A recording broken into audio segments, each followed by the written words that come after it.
Welcome to P Stories. This isn't just a ghost story, it's a true account of a man who embraced darkness, a shaman's journey into the abyss, and the inescapable karma that followed. Our story begins about 30 years ago, with a man we shall call Tal. He identified himself as a shaman, having practiced dark arts for 19 years, a path he began at the tender age of 20. But his entry into this sinister world was far from intentional. It started when Tal, then a young monk, was seeking solace in a temple. Unlike most monks his age, he found traditional monastic life unfulfilling. His curiosity, however, was piqued by a mysterious house nestled deep within the temple's graveyard, a graveyard known for its burial plots, not just cremation sites. Many people frequented this house, and Tal, intrigued, followed them.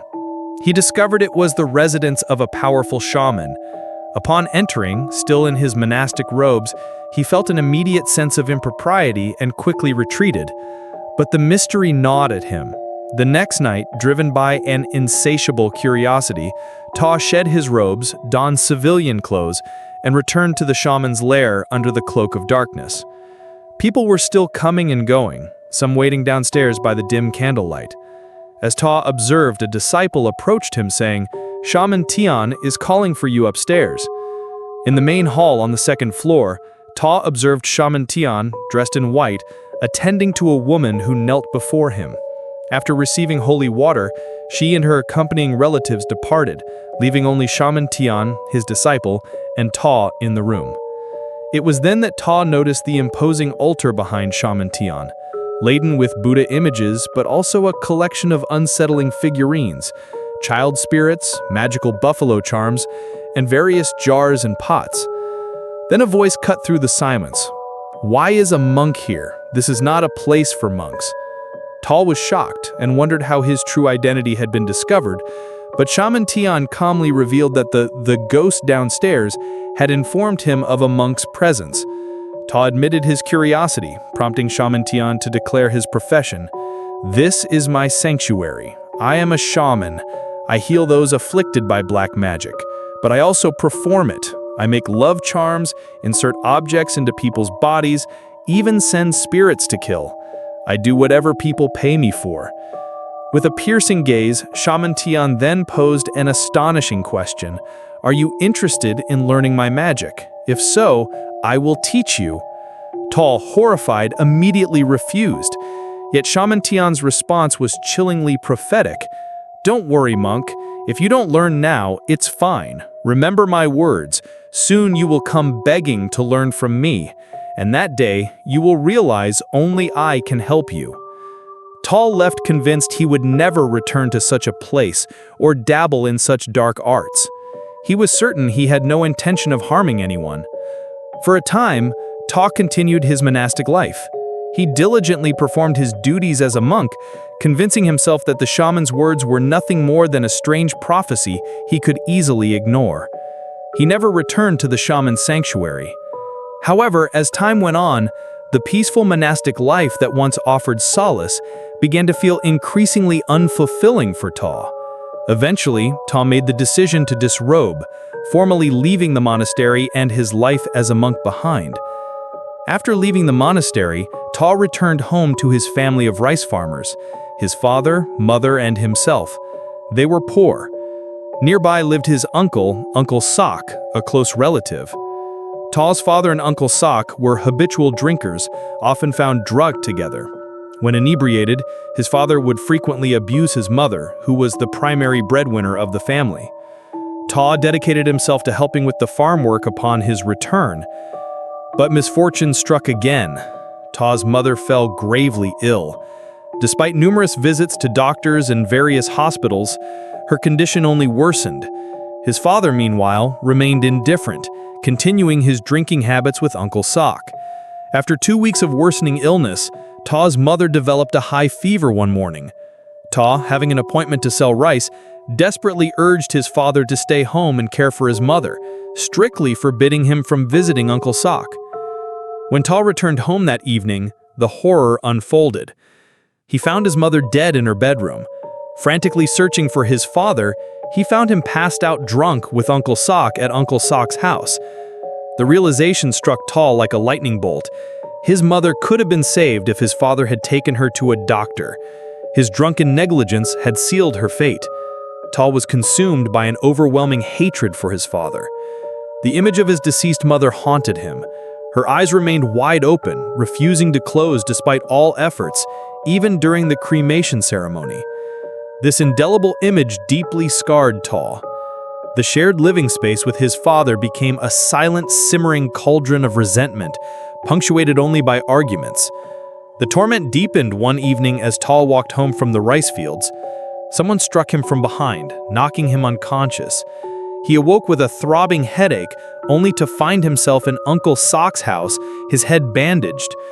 But the true shock came as he realized he was naked, and Uncle Sock lay naked beside him. Tal instantly understood the horrific violation that had occurred.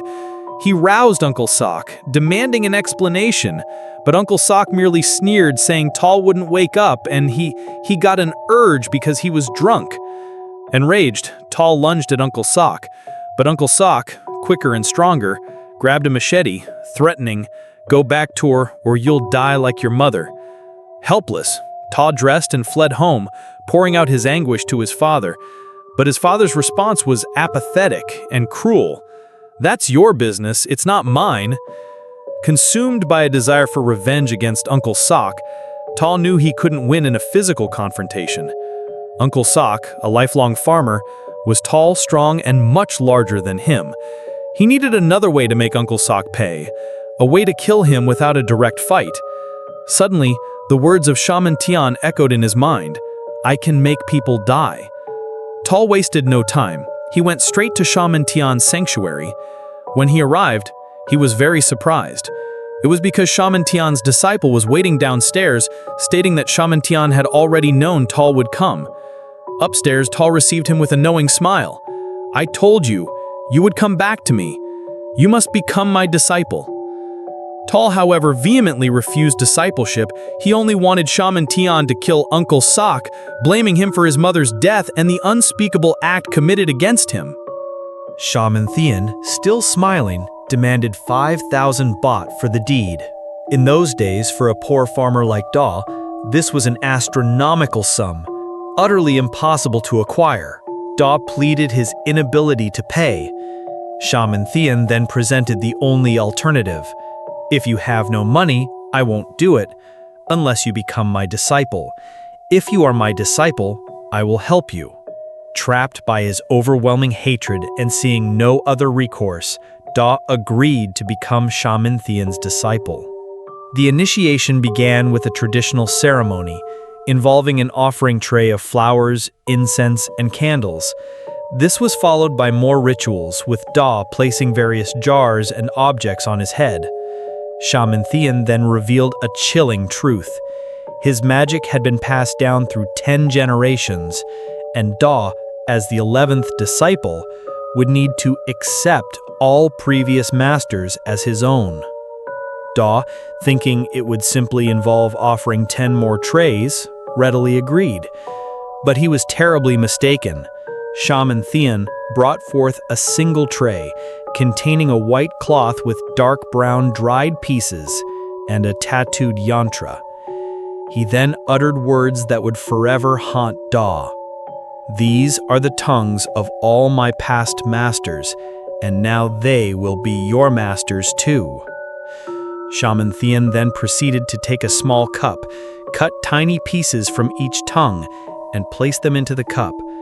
With the same ritualistic knife, he sliced his own palm, allowing his blood to drip into the cup, mixing with the pieces of tongue. He then commanded Da to drink it all. "You will become the 11th complete disciple of this place." Da was revolted, utterly refusing to consume the gruesome concoction. Shaman Tian, however, remained calm, stating, "If you don't drink, you will die, for the ritual is almost complete. All the powerful curses of my magic that you offered and put on your head are now inside you." He then instructed Da to look around the room. What Da saw then was beyond comprehension. From the initial 3 people, Shaman Thean, the disciple, and himself, the room was now filled with no less than 10 other figures.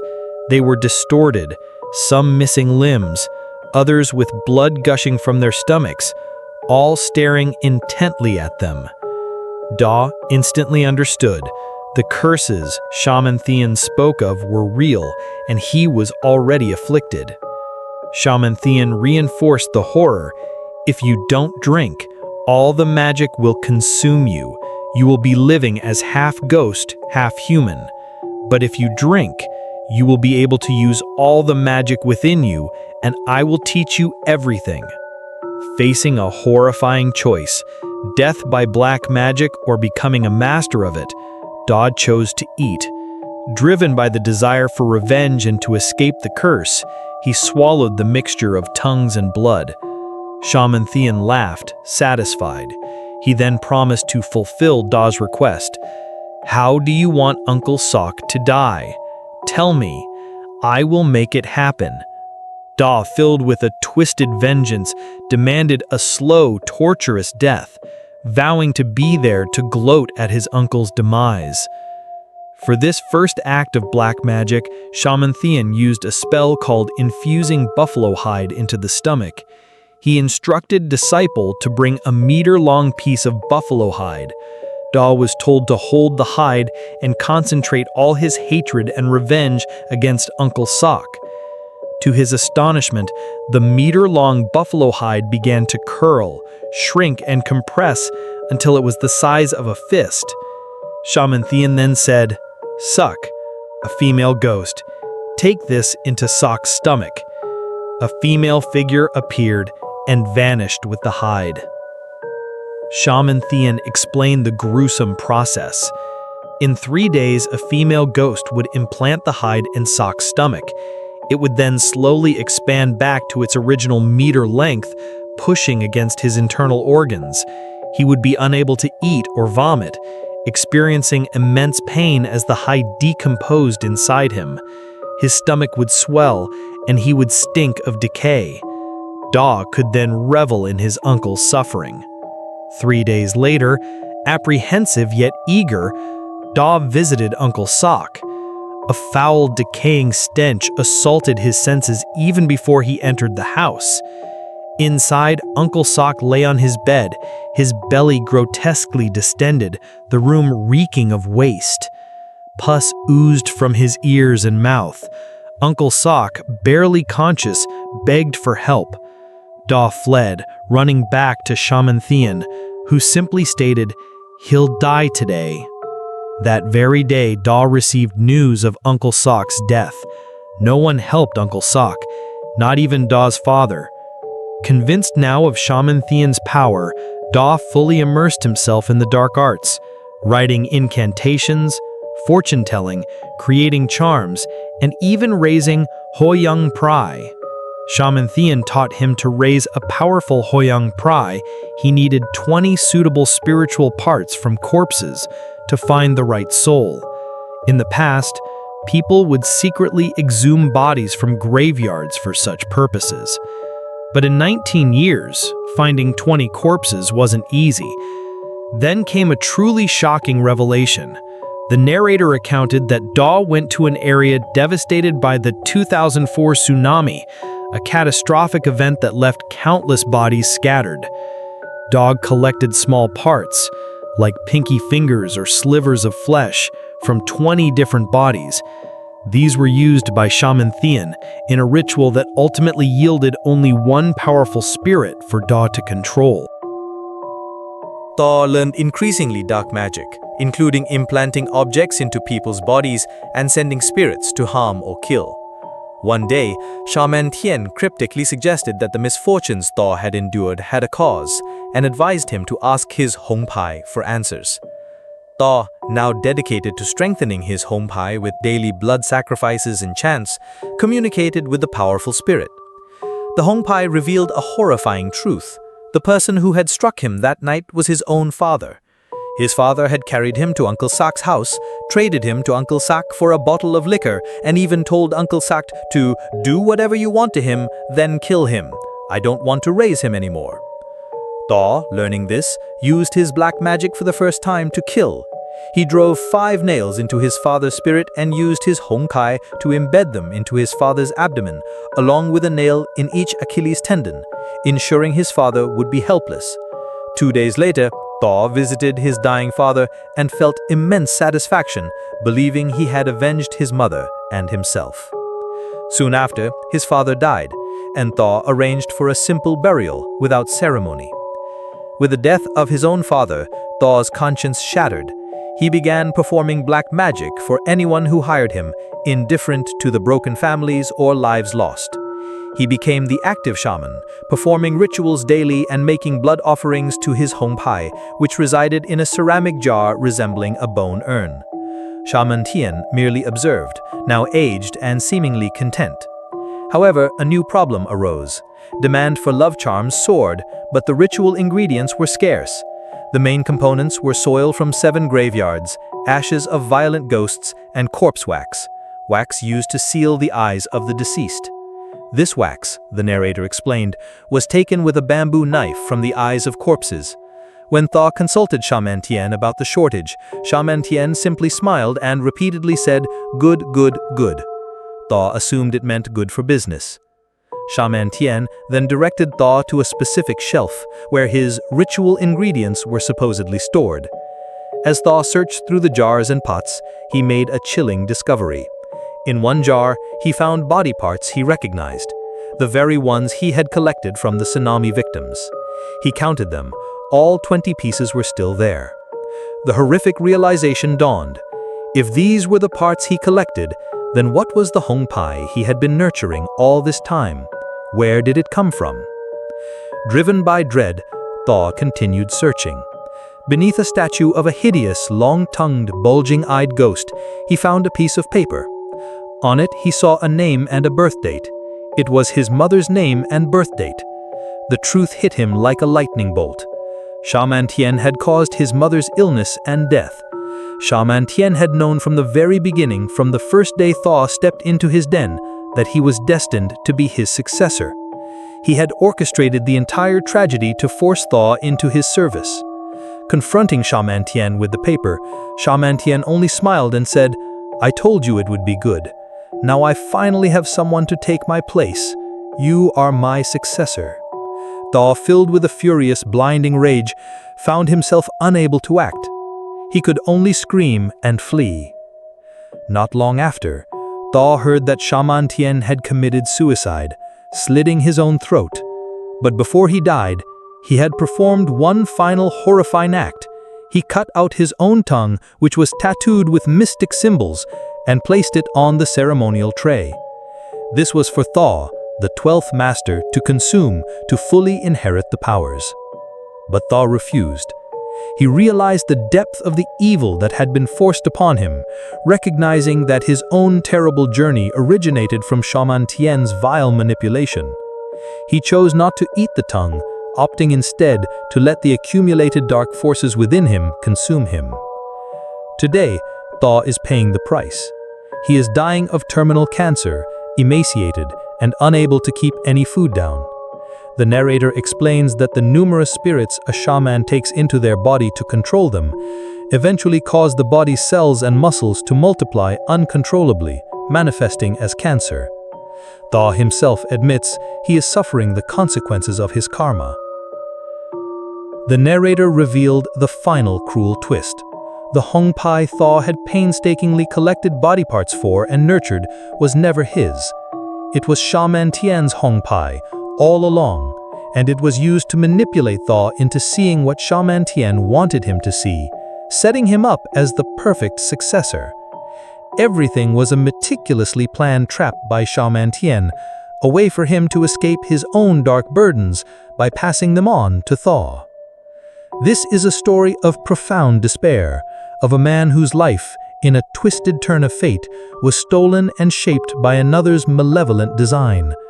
It's a stark reminder that even when driven by rage and a thirst for revenge, the path of black magic leads only to suffering and inescapable karma. Thaw's story serves as a chilling warning about the true cost of dabbling in the dark and the horrifying truth that sometimes the chains that bind us are forged by the very people who claim to offer liberation. Thank you for listening. If you enjoyed the stories, please consider showing your support. Your engagement helps us continue sharing these fascinating stories.